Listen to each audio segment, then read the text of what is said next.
On today's episode of the Draft and Stash podcast, we're going to get into two bigs in this upcoming NBA draft that I think could make or break an NBA team's choice. Then we're going to get into the first round guys that you should be watching this March Madness. Before we can do that, let's get into that intro. With the first pick, Victor Wembanyama. Shaquille O'Neal. The Charlotte Hornets select Kobe Bryant. The Chicago Bulls pick Michael Jordan. Stephen Curry.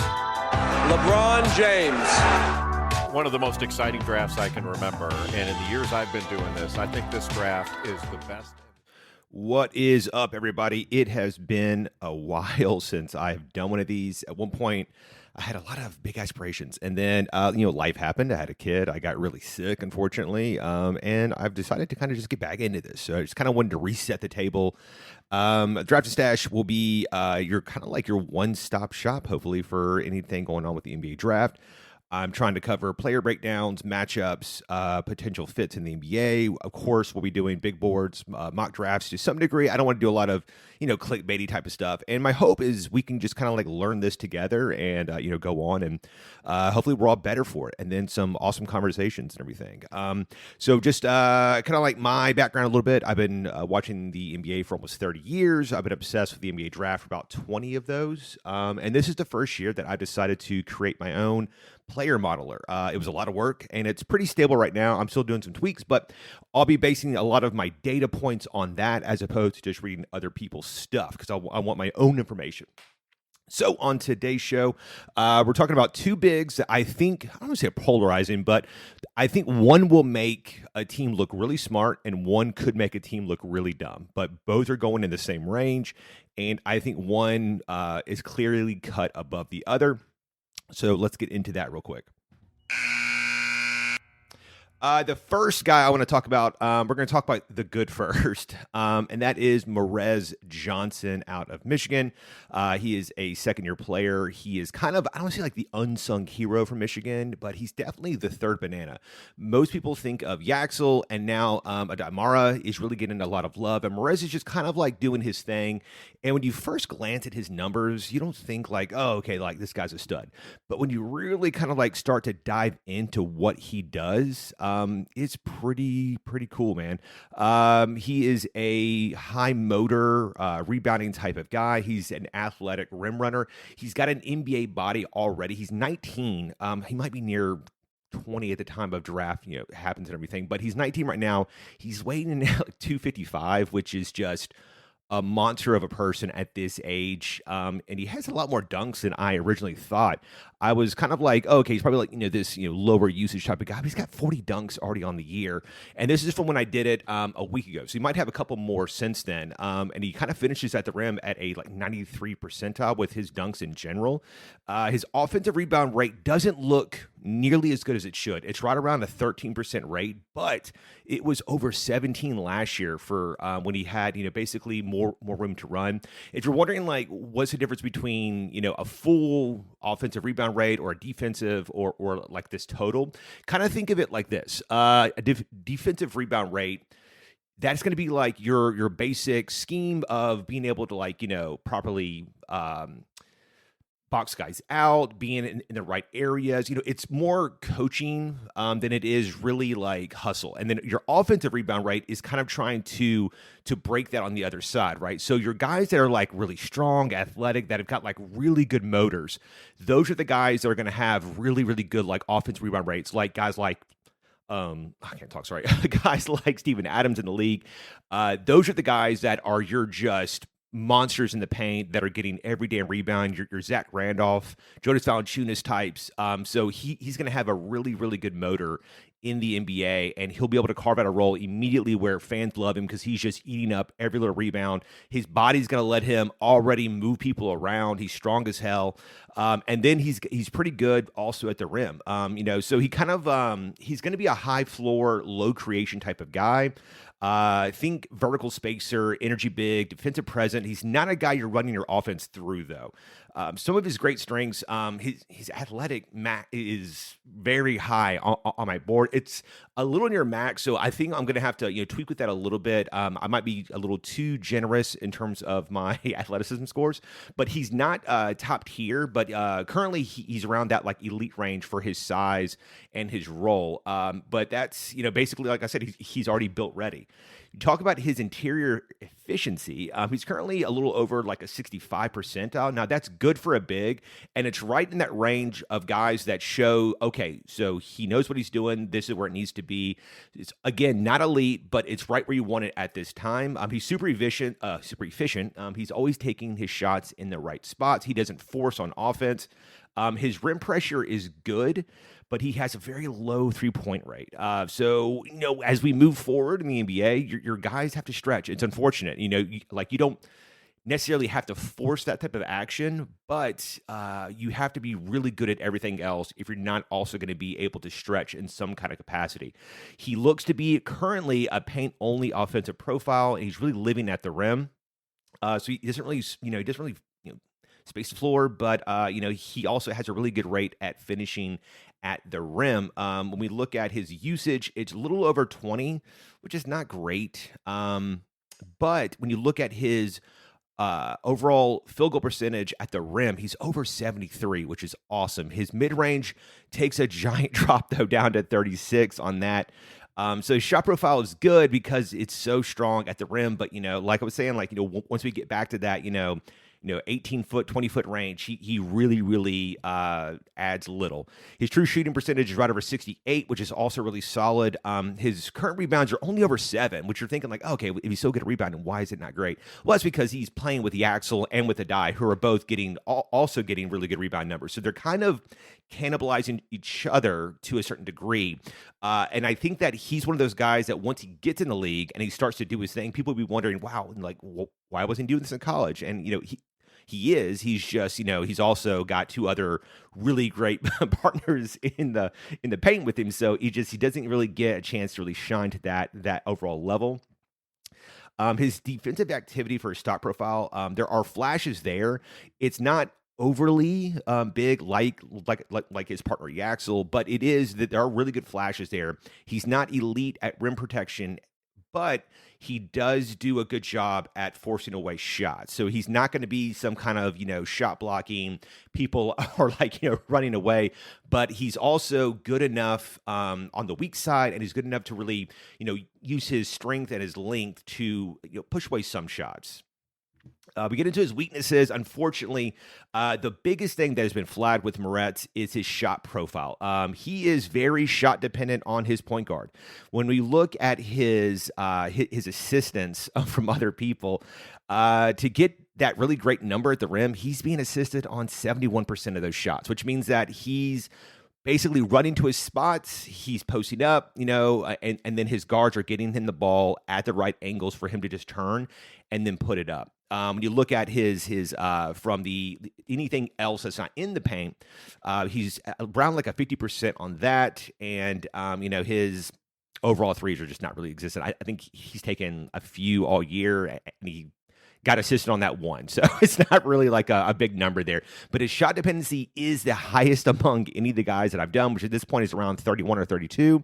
That is at a 77 percentile. So that is incredibly shot dependent. So that's not to say I don't think he can get his own shot. This could be system-based, but it's definitely something that he's going to have to do. And when you compare him to a guy like, let's say, Cameron Boozer, who is my top pick of this draft, his shot dependency is at a 46, right? So it's a lot lower by over 30 points because Cameron's able to get his own shot at the rim as well. It's around like a 40 percentile. So it's not like great, but it's much, much better. So, and then, when you look at a guy like, let's say a guard, let's go with a Bennett Sturts, he's got a really great shot gravity. He's able to get his shot off in a myriad of ways. His shot dependency is at a 32. So that's like awesome range, right? So Morez, I think, could be really good. His offensive versatility is where it shows up in the numbers. He has a very low assist rate, low perimeter usage, high efficiency on low creation. You know, his assist ratio is not great, but I also don't think that that's what he's going to be able to do. You know, he's a play finisher, not a maker of, of play decisions, I guess. So translation basically, low usage, high efficiency equals like a really good role player profile. He's really efficient because he's not asked to do a lot. When we look at his field goal percentage, he's good, not dominant. He has no real 3-point rate, low assist numbers, a great athletic. So I currently have him based on my scores. Now this will be adjusted based on my own bias here and there in terms of what I see from just like film and tape.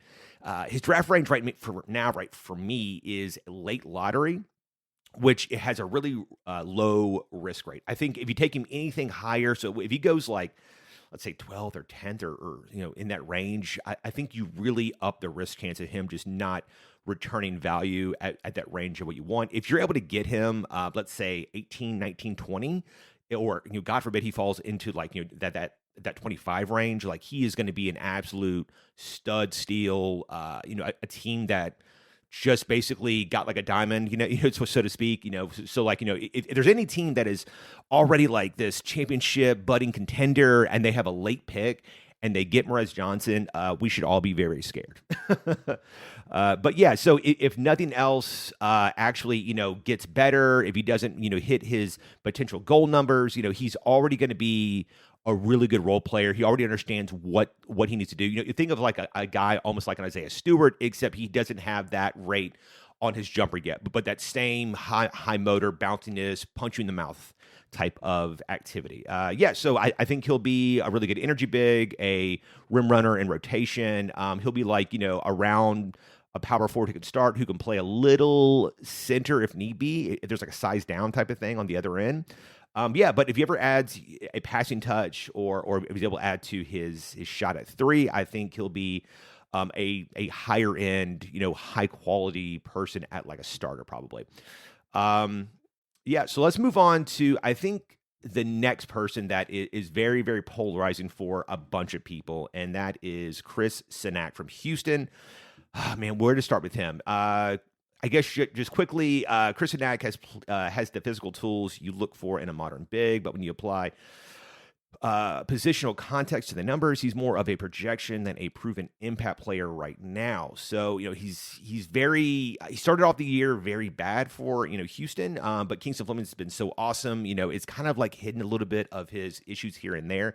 As we've gone on, he has gotten better, but I am looking at the whole year and not just the last, like, let's say 5 to 10 games. But with all that in mind, his archetype that I'm working with right now is a developmental athletic big. He's more of a balanced profile. He's a tools-based big who does a little bit of everything, but doesn't really dominate in any one area yet. Strength-wise, he also has a really good athletic scores around 6'11". He's got a really good wingspan. I think it's like 7'3", if I'm not mistaken, which is great for his size. That'll let him make up for other issues when we start talking about his problems, which there is a bunch there. But you're basically betting on the body and the movement skills first, and that's what will keep him in the first round conversation. We talk about his interior efficiency for a big. It's just around 60 percentile, which is really just average. If we're being nice, it's a little below average. You're looking for in that 63 to 67 range, which, so we're just talking about, with Johnson, his is around like that 65, 66, which is that range you want to know that those guys know what shots to take and basically like how to score like in those little areas, down low and not getting their shot blocked and everything. Look at his rebounding. Right around 7.5. It's solid, but again, it's not elite for a big. He's not really controlling the glass. He's just contributing to it, if that makes sense. Then we get into his his defensive activity, which is around 2.4 stocks. So that's it falls into that pretty good range for overall activity. He's got really good hands. I know his wingspan really helps with this as well. His hand-eye coordination is also pretty solid. You see real flashes of real rim protection and mobility. And if you're looking to draft him, this is one of the more encouraging parts of his overall player prospect appeal here. he has a very balanced skill set. He's not a zero anywhere, but he's not an elite anywhere either. He's more of a jack of all trades, master of none profile currently. Like, he does a lot of stuff kind of okay, but nothing he does is actually really good.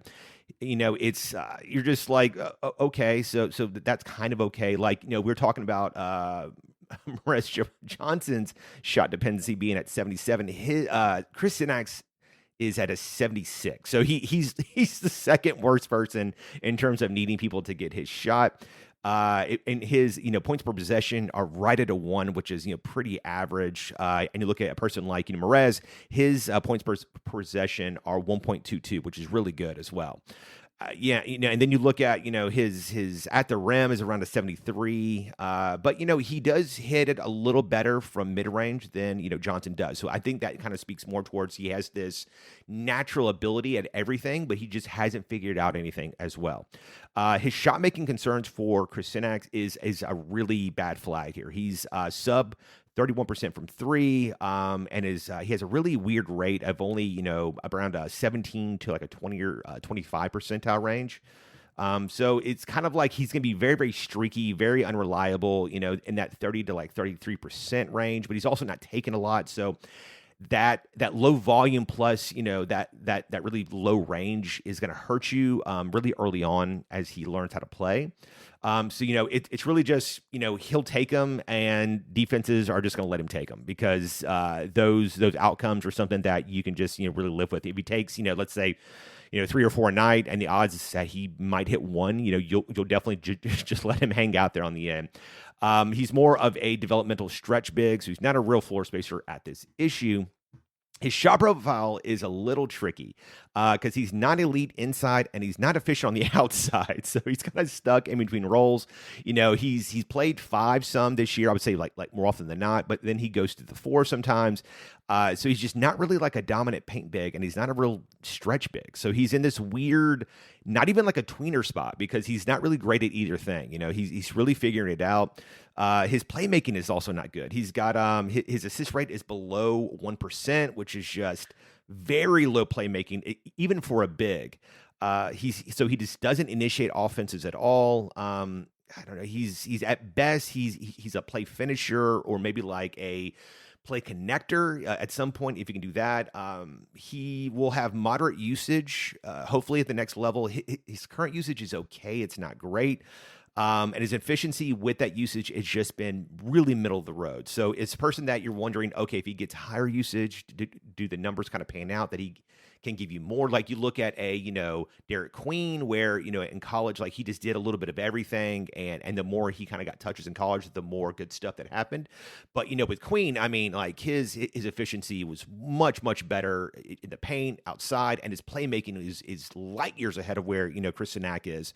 But, again, with Chris's, larger size and frame and his ability to really run the court and everything else is really good. So I don't know. I mean, you're looking at his focal percentage, which is average, which is not a strength. His 3-ball is not reliable. His 3-point rate is willingness, but it's not good. His rebounding is okay, but not dominant. His defensive activity is good, which is his really only positive, and his really good range currently score-wise in terms of being a athlete or like all that's pretty good. His pace is a little bit slower as well. It's right. I think for them, it's like right at like a 64.9. So he's not really playing at a high pace, which might help him out in the next level where he's got maybe more spacing, more opportunities to run. That could really be effective for somebody like him.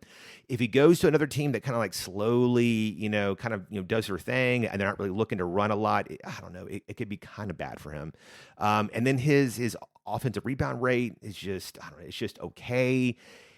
I don't know. He's also one of the lowest on my board for, his box plus minus is not even a 6, so I don't know. It's just, there's a lot of flags here, and I feel like somebody might take him high, maybe late lottery, just based on his overall player potential. I do not have that for him currently. For me, his floor is going to be a rotational, maybe like an energy big of some kind. His median is probably like a big who can start and can help fill gaps. But I don't know, if his shot develops, he can be more of a modern 2-way big. Without that, he's just more of a, complementary piece. So, Chris Cenac checks a lot of boxes physically, but when you apply positional context to the numbers, he's not excelling in any one area, making him more of a developmental bet than a sure thing. So I'm kind of, for me, he's mid to late first round, which would even then puts him at like a moderate risk. So even then is like, if you're taking him around, let's say like 22 or 23, there's probably other players that are better bets. But the farther along he goes, let's say 28, 29, then he becomes, a much better risk potential. In fact, I would not be shocked if Chris goes back to school. Things have not really panned out for him. I mean, maybe if Houston has a great run and he really shows out in maybe like, 4 games or so, I could see him doing that, and then maybe he hits the combine and his numbers look great, and then he does a couple of workouts. I don't know. It's such a gamble at this point. He just, him and the guard out of UConn, Mullins, both of them, just have not looked great. I wouldn't be shocked if Mullins comes back as well. His high school tape looked awesome, but he just has not popped this year. So, for me, it's, this is where, for Chris, this is where he separates from someone like Morez Johnson, where Morez is elite in a defined role. Chris is more of a versatile player on paper, but hasn't proven he's actually good enough in any one area yet. So I don't know. Both. I mean, for me, I think Morez is definitely late lottery. I think he'll be a stud. And Chris, I don't know. I'm kind of really moving away from him entirely. Let's move on to our next thing, which we're going to talk about the first round matchups that you need to pay attention to as we get into March. Okay, so I'm just going to quickly kind of go through all of the players that I think you kind of need to pay attention to some degree here. Starting off with the high upside late lottery style talents. I just kind of mentioned Braylon Mullins out of UConn. Big time scoring upside. If he gets hot earlier, he can swing a game by himself. This is a watch the first 5 minutes type of guy. Mullins, like I said, he's kind of been up and down. He had an injury when he first came in. And to be fair, like UConn isn't really using him as their main weapon. He's more of this complementary role guy. And I don't know if that's maybe what is hurting him overall. But, he was kind of picked as this athletic, JJ Redick type to come in because his shot was so pretty in high school. And he had a lot of bounce to him and stuff. And he's like a big, he's got, good skills ancillary, but it just has not, hit exactly. I'm not sure what's going on there. We move on to Ohio State with Bruce Thornton. He is got really good guard play. He's good at controlling tempo. He doesn't make a lot of mistakes. He's a type of player that will win the game even when he's not flashy. Bruce, I definitely think will be on that bubble in the first round type of guy. It only takes a couple teams to really like you to where it starts to really move your draft stock up. I will get into Bruce Thornton a little bit later when I'm able to really dive into his numbers. We move on to Iowa, with Bennett Sturtz. He is one of the biggest draft darlings right now. He's an older guard out of Iowa. I think he'll be 23 or so, maybe older than that when he gets drafted. He is one of the more complete offensive guards. He can score, facilitate. His pace is really good. If Iowa pulls an upset, it's because he has gotten the chance to take over. I alluded a little bit earlier to his range of shot dependency, which is super low. So even coming in, he's going to have that ability to just kind of get his own shot off, which in itself has a lot of value. You look at somebody like, Cam Spencer out of Memphis, who's another person who was older.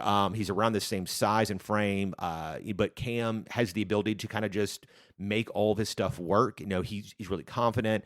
Bennett should track better than Cam Spencer, even though a lot of people feel if there was a redraft that Cam definitely goes in round 1. But Bennett, he'll definitely go in top 20. I've got him around, late lottery-ish currently. I think maybe that 14, 13 spot. But I can definitely see him moving upwards or downwards based on just, overall like appeal from that team. Getting into the bigs, we just talked about Chris Cenac out of Houston. So we'll kind of just move on from there. But his running mate, Kingston Flemings, is another glue guy. Does a lot of the dirty work. He just does a little bit of everything. He's not very flashy, so he hasn't gotten a lot of press except for the more draft people on Twitter and everything else. But a lot of people have him over Acuff, and people and the the Darius fans get really mad about that because Darius has a lot of like just like flash to his game, these like really awesome like burst games of scoring and stuff and this and that. But Kingston's going to do a little bit of everything. He reminds me a lot of like Mike Conley back when he was at college and everything. He has this surprising burst step that he hasn't really figured out how to use effectively, but he gets by people pretty easily. And then when he gets in the lane, sometimes his dribble, is a little high. So, he kind of gets, hit a little bit. So, I mean, like at some point, I have full faith that he'll be able to figure out how to best effectively use his tools on offense and this and that. So I really like Fleming's. There's a lot of really, really great, overall, points of data here and stuff for him. I will talk about him at a later point. I'm trying to just move fast so I don't, hold up everybody's day here. We then move into most of the guys from Arizona. We have, Krivas, Burries, and Koa Pete. They're all very interesting. I recently dove into Krivas. His numbers are really good. I kept hearing about him being this really awesome player, but I was like, oh, okay. And then when I started to also look into stuff, I was like, wow, he has a lot of really good markers that score really high. Burries is another person that also scores super high. Pete didn't do as well, and that kind of matches up with my eye test on him. I just don't know what to think. I don't know what he's going to do at the next level. I just, originally people thought he was like an Aaron Gordon, and now people are kind of moving to like a Draymond Green, almost like an Odom type. But I don't know what exactly he's going to be, awesome at yet. Definitely needs more time there, but this is a matchup nightmare for all front courts, size, length, and versatility. Arizona, if they dominate on the inside, they can make a very long run. And then some more, boomer bust type of players. We've got Darius Acuff and really just the other guys at Arkansas. It's a pure chaos, high tempo, athletic, but very inconsistent group. If they're locked in, they're very dangerous. If not, that they can get just kind of like overwhelmed. With, Darius Acuff, he is one of the highest ranked point guards currently coming out. And, his scoring and his assist numbers are just awesome. Then you look at Richmond. We have the elder statesman in Trevion Brazil. And, of course, Malik Thomas. And then all these kind of do a little bit of one thing really well. Like you look at Richmond, who cannot shoot at all. He's so awful from the outside, but he's such a great athlete. Really great size tools. And then you look at Thomas, who's kind of the opposite of Richmond, where he's really great from the outside and he's able to take a lot of high volume threes and shots, but he's not so athletic and he really doesn't do well, at the rim. And then you look at Trevion, who kind of does a little bit of both those things. He's older, he's really good at rim protection, awesome athlete as well, but his shot also kind of comes and goes. So he's not really, solid from out there. So they have a lot of talent. And I think that could get them a couple of wins here and there. Then we look at a couple guards here. Braden Smith out of Purdue. He's one of the best point guards currently. He'll definitely get drafted, but he's kind of in that. Unfortunately, he's in that Tyler Tanner type of size range. So he's definitely going to slide into that maybe early 30s, late 30s range, but he is an elite decision maker. He's basically the engine. If he's in control, Purdue will be in control. Then you've got Christian Anderson with Texas Tech. He's a microwave scorer. He can flip a game in only a few scoring possessions. He's very streaky, but he's also very deadly. Unfortunately, he lost his running mate in JT Toppin. But Christian Anderson has done really well since then, and they should win at least one or two games in the tournament so people can really see his overall ability. And then we have a couple sleepers here that are a little under the radar, and that is Alan Graves out of Santa Clara.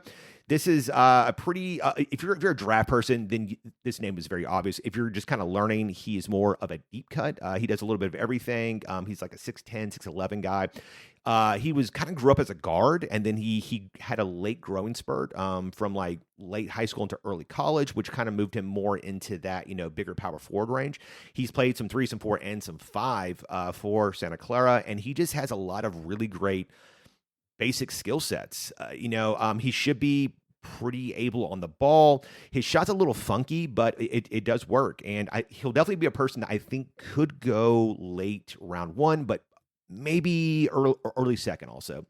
You get into Nate Ament. Man, this guy's so polarizing. When I dove into his numbers a few days ago, he is, in that late first round for me currently. I think I've got him ranked around 24th, and there's some people that have him as high as 8. I personally don't see it, and the numbers don't really back it up. I feel like he is a complete upside play guy based on his tools and his flashes. There's just so many things that just do not work currently. I don't know if his pace is going to work. He's such this weird enigma that everybody's just really confused about. Then we go on to Joshua Jefferson out of Iowa State. He's just a winning player who does all of the small things. Coaches love him. He always finds a way to just be really helpful in the game. I think Joshua's a guy that will probably go in that early 20s range probably. And he'll just be like a really solid, pro, think like a Kyle Anderson, except better, like he'll just be a guy that you put out there and he's able to get, some rebounds, some blocks, here and there, score here and there. He'll be a really good, helpful player to a team that, needs a cheap role player. So those are the guys to watch in round 1. Next week, we will break down any of the games that had really great matchups. Like there is BYU will be playing against Texas, so we will get to break down Dalen Swain, who is another first-round darling from a lot of draft people, and we'll get to talk about AJ, and we'll see how that matchup went. I think that could be a really fun early like NBA draft prospect matchup. And then as we get in, man, there could be some really, really great matchups and everything. So very excited. So come back next week, and I will be talking about the point guard crunch. So basically, there's a lot of point guards that people are very up in the air about. I don't say up in the air. There's a lot of arguing going on. I think that's more fair between guys like Kingston Flemings, Tyler Tanner, Darius Acuff, Bennett Sturts, Brayton Burries, LeBaron Philon. Like there's so many players that are really good in this class that are guards. Unfortunately, if your team already has a guard, you're really going to be sifting to find an awesome wing because those guys are very rare. And there are some good big men, but they're kind of going to go after the lottery. But, if you need a guard, they're everywhere. So next week we will get into that. I will be putting out my first big board here soon. And then we will also be getting into all of the first round awesome matchups. And we will start talking about the next week's really great matchups. Guys, y'all have a great day. Remember, keep watching basketball. I've been doing this for 10 years. He's 2 years away from being 2 years away, and then we'll see.